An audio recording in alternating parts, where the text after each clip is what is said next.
স্বামীর পরকীয়ার কথা যেদিন জানতে পেরেছিল তিতলি, তখন থেকে সে যেন মৃত মানুষে পরিণত হয়েছে। তবু সন্তানদের কথা ভেবে সে এই সংসারে পড়েছিল, সহ্য করছিল স্বামীর অবহেলা, উপেক্ষা।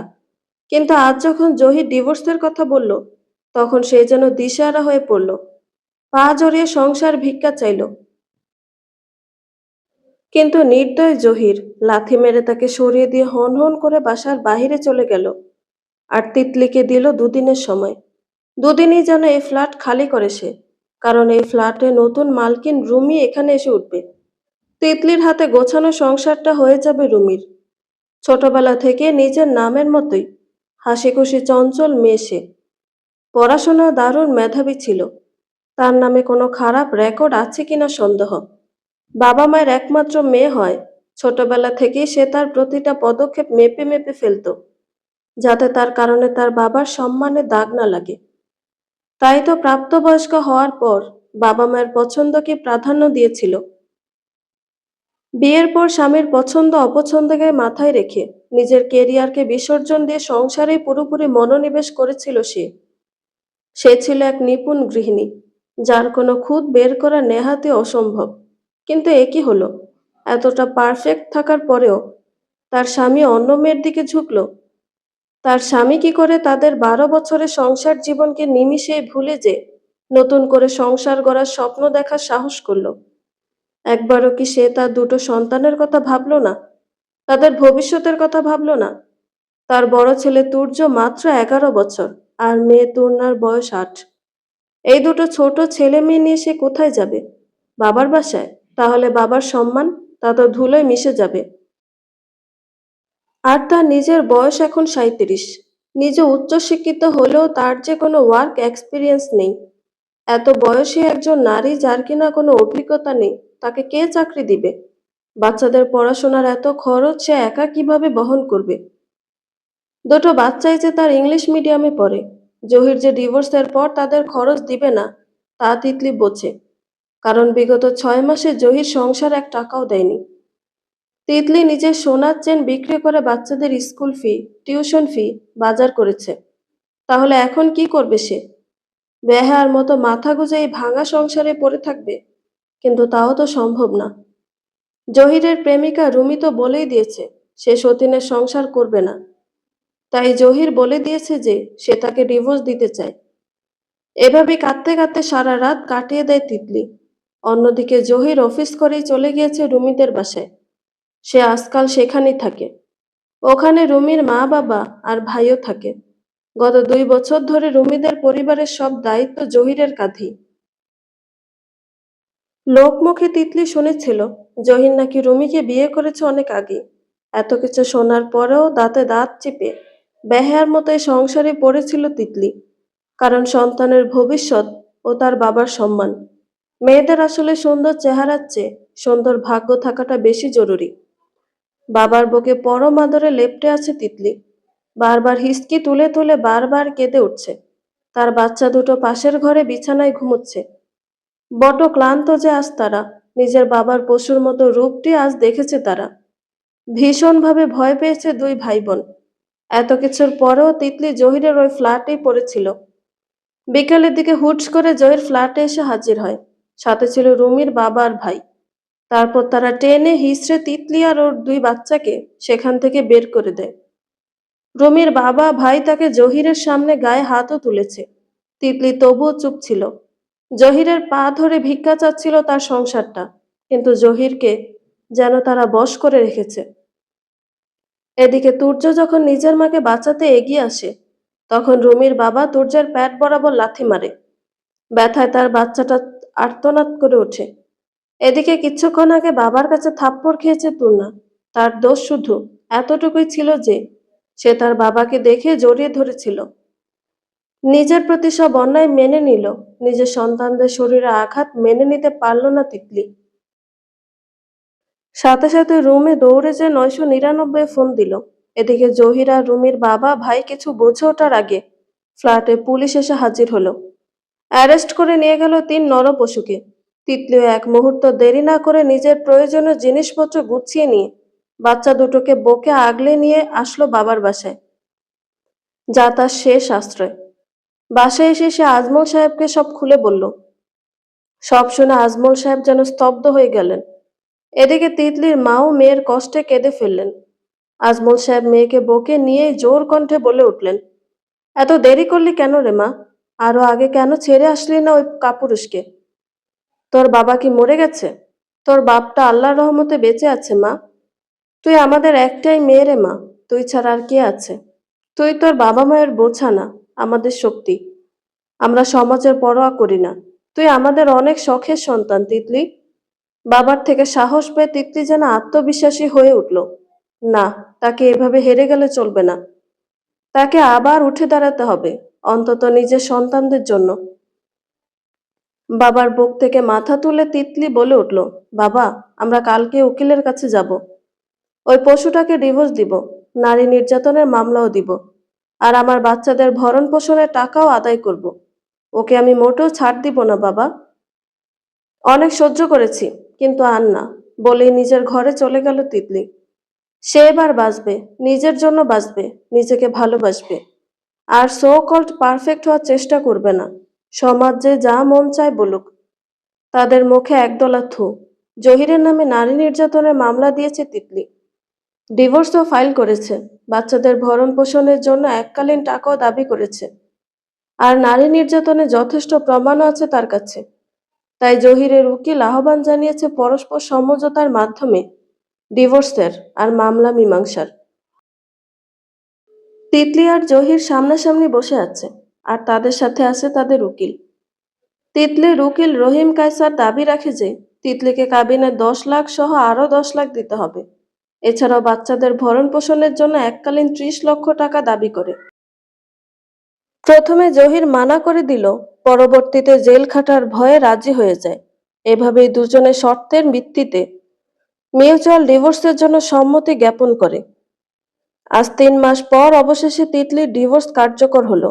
12 বছরের বৈবাহিক সম্পর্ক থেকে সে মুক্তি পেল, আর হাতে পেল 50 লক্ষ টাকা। লোকের মুখে শুনেছে জহির তার বড় রাস্তার পাশে জমিটা বিক্রি করে দিয়েছে। একথা শুনে তিতলি কিছুক্ষণ থম মেরেছিল।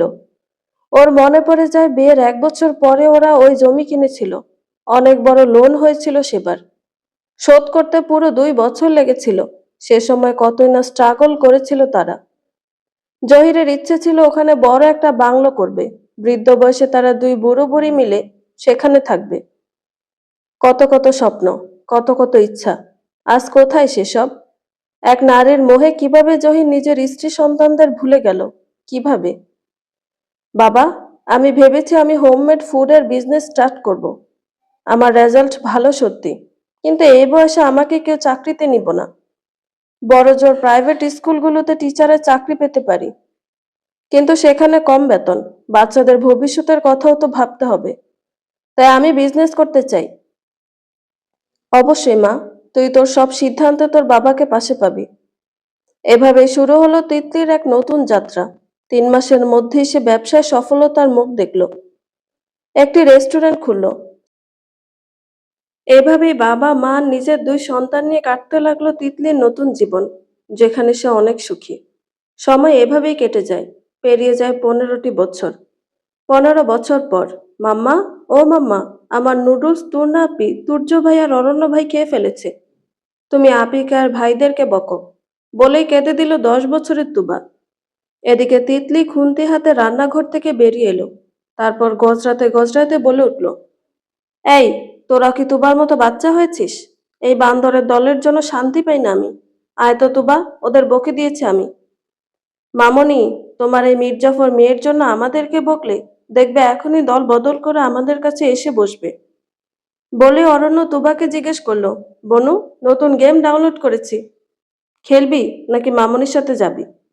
ব্যাস, তুবা মুহূর্তে নিজের দল চেঞ্জ করে বড় ভাইয়ার কোলে চড়ে বসলো। মাকে উদ্দেশ্য করে বলে উঠল, মাম্মা, আমি বড় ভাইয়ের কাছে থাকবো, তুমি যাও। বলেই ভাইয়ের কোল দখল করে সে থাকলো। বোনের মির্জাফরের মতো আচরণে তুর্না তুর্য অরণ্য একযোগে হেসে উঠল। ভাই বোনদের মধ্যে এত মধুর সম্পর্ক দেখে তৃপ্তির হাসি হাসল তিতলি। চোখের সামনে ভেসে উঠল 15 বছর আগের অতীত। অতীত একদিন পড়ন্ত বিকেলে তিতলিদের বাসায় হাজির হয় তার উকিল রহিম কায়সার। তিতলি তখন পুরোদমে ব্যস্ত তার নতুন ব্যবসা নিয়ে। হুট করে রহিমের উপস্থিতি তাদের অবাক করে। রহিম কায়সার সবার সাথে কুশল বিনিময় করে, কোনো রকম ভনিতা ছাড়াই নিজের বড় ভাই বাশার কায়সারের জন্য তিতলির হাত চেয়ে বসে। সে অত্যন্ত ভদ্রভাবে বলে ওঠেন, আজমল চাচা, তিতলির অতীত আমার জানা। মেয়েটা কতটা কষ্ট করেছে দেখেছি আমি। এখন সে জীবনে সফল, এটাও জানি। কিন্তু তিতলিও কিন্তু আমাদের মতোই মানুষ। আর কোনো মানুষই সারা জীবন একা থাকতে পারে না। এখন সবাই আপনারা আছেন তিতলির পাশে, মানছি। কিন্তু জীবনের নিয়মে একদিন আপনারা দুনিয়া ছেড়ে চলে যাবেন। এদিকে তুর্না তুর্য আলাদা সংসার হবে। তখন ভেবেছেন একবার? তিতলি তখন একাকিত্বে গুমড়ে মরবে। আপনার কি মনে হয় না যে ওর একজন সঙ্গী প্রয়োজন? এদিকে আমার ভাই বাশারের স্ত্রী মারা গেছে প্রায় 10 বছর। ওর একটা 12 বছরের ছেলে আছে। আমার মনে হয় তিতলি আর বাশার একে অপরের পরিপূরক হতে পারে। বাকিটা এখন আপনাদের সিদ্ধান্ত। আজ তবে চলি। আমি আপনাদের সিদ্ধান্তের অপেক্ষায় থাকব। রহিম যাওয়ার পর তিতলির বাবা মা তিতলির সাথে আলোচনায় বসে। প্রথমে তিতলি অনিশ্চয়তায় থাকে, কিন্তু পরবর্তীতে সিদ্ধান্ত নেয় যে বাশারের সাথে দেখা করবে। জহির তো সংসার করছে, তবে সে কেন একা থাকবে? 1 সপ্তাহ পরেই তিতলি আর বাশার দেখা করে। বাশারকে দেখে তিতলির পরিষ্কার মনের মানুষই মনে হয়। তাই বাকিটা আল্লাহর হাতে ছেড়ে দিয়ে সে বিয়েতে রাজি হয়ে যায়। এরপর ছোটখাটো অনুষ্ঠানের মাধ্যমে সে মিসেস বাশার কায়সার হয়ে ওঠে। অরণ্যকেও নিজের সন্তানের মধ্যে আগলে নেয়। প্রথমে ভালোবাসা না থাকলেও বাশারের ভদ্রতা, স্ত্রীর প্রতি শ্রদ্ধা, তার বাচ্চাদের প্রতি ভালোবাসা, সব মিলিয়ে তিতলিও বাশারের প্রতি দুর্বল হয়ে যায়। আর তোবা তাদেরই ভালোবাসার ফল। অতীত থেকে বের হয়ে তিতলি তাড়াতাড়ি বাশারকে ফোন দেয়। বলে যে আজ রহিম ভাইরা আসবে তোরনা আর দুর্জয়ের বিয়ের তারিখ ঠিক করতে। তুমি তাড়াতাড়ি এসো। রহিম কায়সারের বড় ছেলে দুর্জয় কায়সার অনেক আগে থেকেই তুর্নাকে পছন্দ করত, কিন্তু তুর্না কোনোভাবেই তার ভালোবাসা গ্রহণ করেনি। নিজের মায়ের জীবনের ঘটনা থেকে সে প্রচন্ডভাবে প্রেম ভালোবাসা বিয়ে বিমুখ। তাই তো দুর্জয় নিজের কেরিয়ার গড়ে পরিবারকে রাজি করিয়ে তুর্নার জন্য বিয়ের প্রস্তাব পাঠায়। প্রথমে তুর্না রাজি না হলেও বাশার কায়সারের কথায় রাজি হয়, কারণ বাশার কায়সারকে সে প্রচন্ড পরিমাণে সম্মান করে। তার কথা সে কোনোদিনও ফেলতে পারে না। পরিবারের সবার আলোচনার মাঝে হঠাৎ তুর্না বলে ওঠে, বাবাই, আমার একটা আবদার আছে। কি মা? বাবাই, আমি আমার জন্মদাতা পিতাকে আমার বিয়েতে আনতে চাই। তুমি কি রাগ করবে? টোনার কথায় পুরো ঘরে যেন বোমা পড়ল। তুর্য তো রাগের মাথায় বোনকে থাপ্পড় লাগিয়ে দিল। রহিম কায়সার যেয়ে তাকে থামালো। তুর্য রক্তিম চোখে বোনকে শাসিয়ে বলল, জানোয়ার, বেহা, তুই প্রমাণ করে দিলি যে তোর শরীরে ওই শুয়োরের জহিরের রক্ত। বেঈমান তুইও। ভুলে গেলি আমাদের ওই কষ্টের দিন। ভুলে গেলি একটা ব্যবসার জন্য কিভাবে তোর আর আমার গায়ে হাত তুলছিল। তোর এই শুয়োর বাপ ওই পতিতার ঘরে টাকা দিতে গিয়ে আমাদের খরচ দেওয়া বন্ধ করে দিয়েছিল। ভুলে গেছিস যে আমরা গাড়ি ছাড়া চলতে পারতাম না, সে আমরা লোকাল বাসে করে স্কুলে গেছি। ভুলে গেছিস নিমক হারাম? আজকে থেকে আমাকে ভাই ডাকবি না, জানোয়ার। বলেই তুর্য হনহনিয়ে বাসা থেকে বের হয়ে গেল। বাসার কায়সার যে তূর্ণার মাথায় হাত রেখে বলল, তুমি যা চাইবে তাই হবে মা। অন্যদিকে তিতলি পুরোটা সময় ছিল নির্বাক। সে মাথা নিচু করে নিজের ঘরে চলে গেল। মনে মনে ভাবল, তবে কি রক্ত নিজের রং দেখালো? অবশেষে সবার অপেক্ষার শেষে তূর্ণার বিয়ের দিন আসলো। তূর্ণাকে প্রস্তুত করা হচ্ছে স্টেজে নিয়ে যাওয়ার জন্য। তার মুখ ভর্তি হাসি। তার মনে কি চলছে একমাত্র সেই জানে। এদিকে হাসি নেই তুর্য ও তিতলির মুখে। সেদিন থেকে তুর্য আর তিতলি তূর্ণার থেকে মুখ ফিরিয়ে নিয়েছে। যেন একই বাসায় থেকেও তারা অপরিচিত। বাসার কায়সারের অনেক বোঝানোর পরেও তারা তূর্ণার সাথে কথা বলেনি। জহিরাজ অনেক খুশি। সে কোনোদিনও ভাবেনি তার যেই সন্তানদের ওপর সে এত অত্যাচার করেছিল, যে ছোট্ট তূর্ণার গায়ে সে হাত তুলেছিল, তার সেই মেয়ের বিয়েতে তাকে দাওয়াত দেওয়া হয়েছে। তার সেই ছোট্ট মেয়ে তূর্ণা আজ এত বড় হয়ে গিয়েছে। ইস, যদি সে তিতলির সাথে সে অন্যায়গুলো না করত, তবে আজ নিজের মেয়েকে সে নিজের লাল টুকটুকে বউ হিসেবে সাজিয়ে বিদায় দিত। ভেবেই জহিরের চোখ ভিজে উঠল। চোখের পানি মুছে পুরনো রংচটা পাঞ্জাবিটা গায়ে জড়িয়ে সামান্য আতর মেখে জহির হাসি মুখে তার এক কামরার ছোট্ট বাসাটা থেকে বেরিয়ে আসলো। তোনার বিয়ে 5 মিনিট হলো শেষ হয়েছে। পুরোটা সময় তিতলি স্টেজের সাইডে থম মেরে বসেছিল। জহিরকে সে দেখেও না দেখার ভান করেছে। জহিরের করা অবহেলা, উপেক্ষা, নির্যাতন সব মনে পড়ছে তার। এদিকে তুর্যকে দেখে জহির কথা বলতে এলো। তুর্য তাকে ভদ্রতার সহিত সালাম দিয়ে পাশ কেটে চলে গেছে। জহির এতে কষ্ট পেল। সে বুঝে যে এটাই তার কর্মফল। জহির চেয়ারে বসে বসে লক্ষ্য করলো একটা লোক একটু পর পর তিতলিকে এটা ওটা খেতে এনে দিচ্ছে। কখনো বা তিতলির পাশে বসে ওর মাথার ঘাম মুছে দিচ্ছে। এরই মাঝে একটা ছোট্ট মেয়ে বারবার লোকটির কোলে উঠে বসছে। মেয়েটি দেখতে অবিকল তিতলি।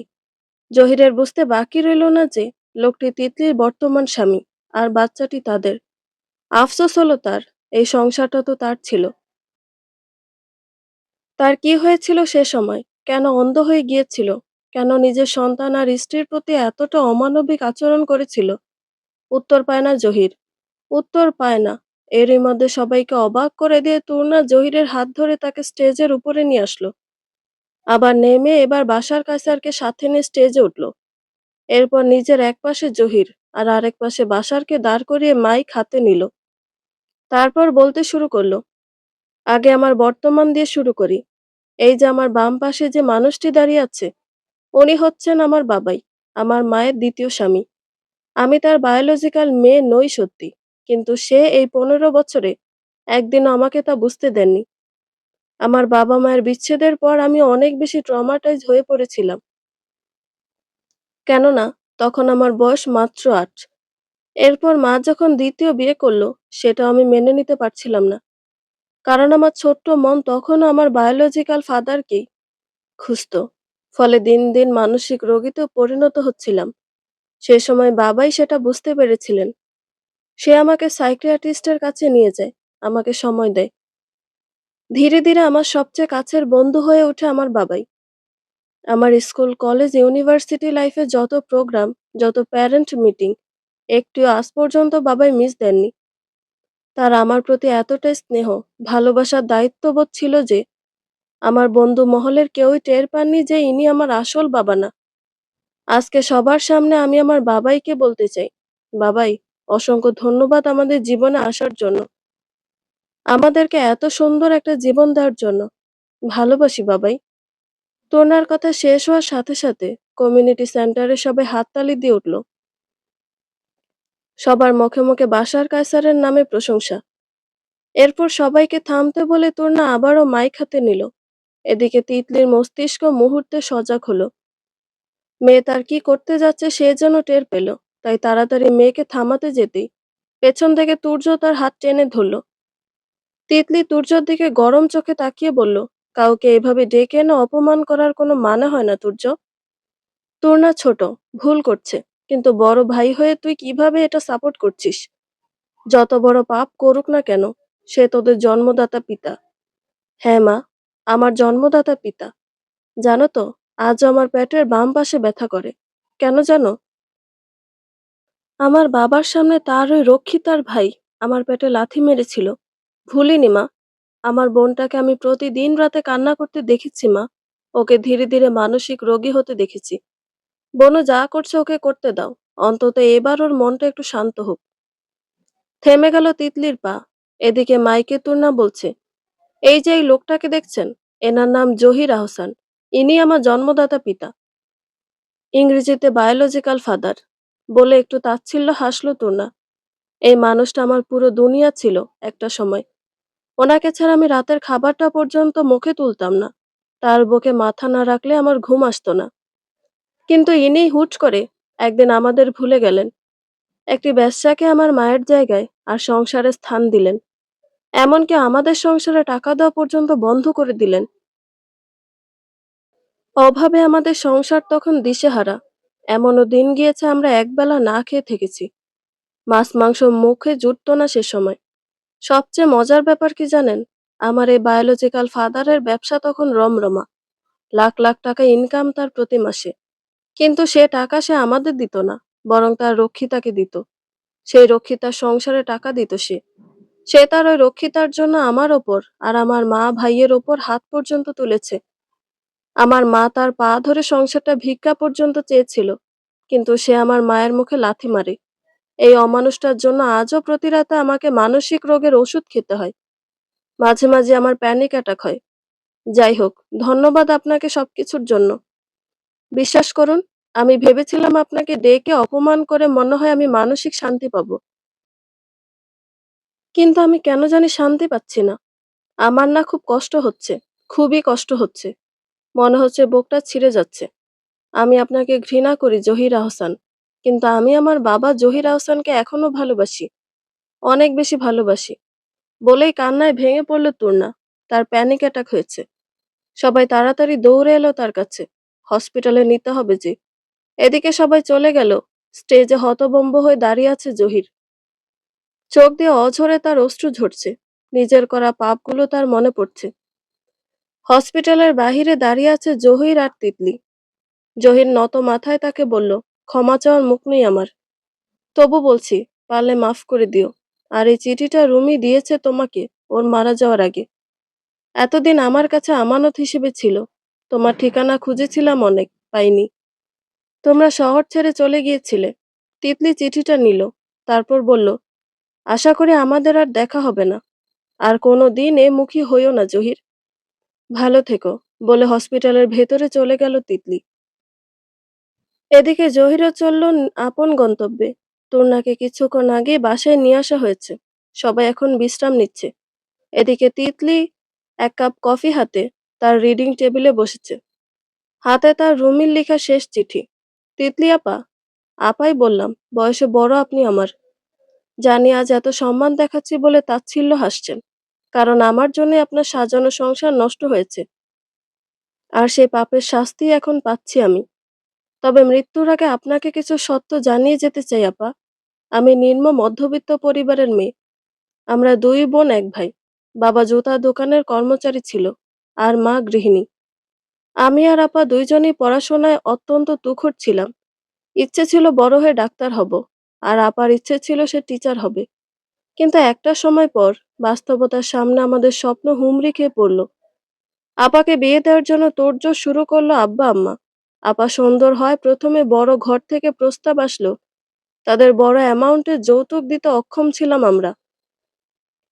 বাধ্য হয়ে শেষে এক 8 পাস মুদি দোকানদারের সাথে বিয়ে হয় আপার, যেখানে আপা নিজে ইন্টার পাস। আপার বিয়ের সময় আব্বার প্রায় 3 লাখ টাকা ঋণ হয়ে যায়, যার ফলে এমনও দিন গেছে আমাদের যে আমরা একবেলা খেয়েও থেকেছি। কিন্তু আরো জঘন্য দিন সামনে অপেক্ষা করছিল আমাদের জন্য। আপাকে প্রচুর নির্যাতন করতো দুলাভাই। 2 দিন পর পর আপাকে বাসায় পাঠাতো টাকা আনতে। এরই মধ্যে জানতে পারলাম যে আপা অন্তঃসত্ত্বা। এরপর তারা আপাকে বাসায় পাঠাই দিল। দিন এভাবেই যেতে লাগলো। বাসায় ভালো খাবার না থাকায় আপাও দিন দিন দুর্বল হতে লাগলো। 7 মাসের সময় একদিন হুট করে আপা মাথা ঘুরে পড়ে গেল, আর তার পেট মেঝে বরাবর পড়ল। তাড়াতাড়ি ডাক্তারের কাছে নিয়ে গেল অতিরিক্ত রক্তক্ষরণ ও টাকার অভাবে ভালো হাসপাতালে না নেওয়ায়। আমার আপাটা আর তার বাচ্চাটা মারা গেল। এরপর থেকে আমরা বদলে গেলাম। সিদ্ধান্ত নিলাম যে টাকার জন্য যত নিচে নামতে হয় নামবো, তবু টাকা চাই। এরই প্রেক্ষিতে জহিরের অফিসে আমি চাকরি নিই। বারবার ওকে নানাভাবে আকর্ষণ করার চেষ্টা করি, কিন্তু জহির আমাকে আশকারা দিতে চাইতো না। সে বরাবরই আমাকে ইগনোর করার চেষ্টা করত। ও তো সিদ্ধান্ত নিয়েছিল আমাকে চাকরি থেকে বের করে দিবে। তাই আমি আর আমার পরিবার মিলে নতুন পরিকল্পনা করি। একদিন জহিরের চায়ের কাপে আমি নেশা জাতীয় ওষুধ মিশিয়ে দিই। পরে নিজেদের নাটক সাজাই। জহিরের হুঁশ ফিরলে সে অফিসের রুমে নিজেকে আমার সাথে আপত্তিকর অবস্থায় পায়। আর এরই মধ্যে আমার ভাই লোকজন নিয়ে আসে, জহিরকে বাধ্য করে আমাকে বিয়ে করতে। জহির বুঝেছিল আমি ওকে ফাঁসিয়েছি, তবু দায়িত্ব নিতে রাজি হয়, কারণ ওরও আমার প্রতি কোথাও না কোথাও দুর্বলতা জেগেছিল। না হলে বিয়ের পরপরই সে আমাকে তালাক দিয়ে দিত, কারণ কাবিননামা শোধ করার মতো ক্ষমতা তার ছিল। এমনকি বিয়ের পর অন্য 10টা স্বামী স্ত্রীর মতো সম্পর্ক আমাদের মধ্যে ছিল। সে যে আমার শরীরে নিজের সুখ খুঁজে পেত, তা কিন্তু আমি বুঝতাম আপা। কিন্তু জহির আপনাদের দায়িত্ব পালন করছিল, যেটা আমার সহ্য হয়নি। আমি তার পুরো রাজ্যের রানী হতে চেয়েছিলাম, তাই আমি আর মা মিলে কুফরি করি। ফলে জহির আপনাদের থেকে পুরোপুরি মুখ ফিরিয়ে নেয়। কিন্তু বলে না, পাপের ফলেই জন্মেই পায় মানুষ। আমরাও পেয়েছি।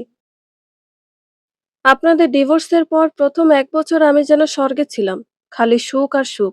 কিন্তু এরপর ধীরে ধীরে সব শেষ হতে লাগলো। আমার ভাই জহিরকে ঠকিয়ে ওর ব্যবসার টাকা সরাতে লাগলো। ফলে জহিরের ব্যবসায় ধস নামলো। এরপর আমার জরায়ুতে সিস্ট ধরা পড়লো, যা মারাত্মক পর্যায়ে ছিল। ফলে আমার জরায়ু কেটে ফেলা হলো। অন্যদিকে আমার ভাই একদিন জহিরের ব্যাংকের টাকা তুলে পালিয়ে গেল। যেহেতু জহিরের সব ডিটেলস তখন আমাদের হাতে ছিল। এরপর আমার বাবা-মায়েরও নির্মম মৃত্যু হলো, যা আমি এখন বর্ণনা করতেও পারছি না। আর কুফরি করার শেষ শাস্তিটা পেলাম আমি। কোন এক অজানা রোগে আমার শরীরে পচন ধরল। এখন আমি দিন গুনছি আমার মৃত্যুর। আপা, আমি জানি আমাকে ক্ষমা করা সম্ভব না। তবু ক্ষমা চাই। বিশ্বাস করেন, আমি অনেক সাদাসিধে একটা মেয়ে ছিলাম। কিন্তু অভাবে আমাকে শয়তান বানিয়ে ফেলেছে। যাই হোক, দোয়া করি অনেক অনেক ভালো থাকবেন। চিঠিটা বন্ধ করে তিতলির চোখ দিয়ে পানি বেয়ে পড়ল। মনে মনে বলল, জহির, তুমি কখনোই আমাকে ভালোবাসোনি। ভালোবাসলে তুমি দ্বিতীয় নারীর শরীর স্পর্শ করার কথা কল্পনাতেও ভাবতে না। রুমিকে বিয়ের আগেই তোমার রুমির প্রতি দুর্বলতা জেগেছিল। আমি বুঝেছিলাম জহির, কিন্তু সমাজে নিজের নাম খারাপ হওয়ার ভয়ে তুমি রুমি থেকে দূরে থাকার সিদ্ধান্ত নিয়েছিলে। কিন্তু আমার প্রতি যে তোমার কোনো আগ্রহ আর ছিল না, তা কিন্তু বুঝতে পারতাম আমি। আর যখন অনাকাঙ্ক্ষিতভাবে বিয়েটা হয়ে গেল, তুমি লাইসেন্স পেয়ে গেলে। অবশ্য অনাকাঙ্ক্ষিত বলি কি করে? তোমার কেবিনে সিসি ক্যামেরা ছিল। তুমি চাইলেই নিজেকে নির্দোষ প্রমাণ করতে পারতে। তুমি তা করনি, কারণ তুমি চাচ্ছিলে বিয়েটা হোক। তুমি চাচ্ছিলে রুমি তোমার হোক। তাচ্ছিল্য হেসে চিঠিটা ডাস্টবিনে ফেলে দিল তিতলি। সে আর চায় না অতীতে ফিরতে। জীবন এখনই সুন্দর, ভয়ঙ্কর সুন্দর। বন্ধুরা, গল্পটি ভালো লেগে থাকলে একটা লাইক করে দিবেন এবং গল্প সম্পর্কে কোনো মতামত জানানোর থাকলে কমেন্ট করতে পারেন। নতুন নতুন আরো গল্প শোনার জন্য চ্যানেলটি সাবস্ক্রাইব করে পাশেই থাকবেন। ধন্যবাদ সবাইকে। ভালো থাকবেন।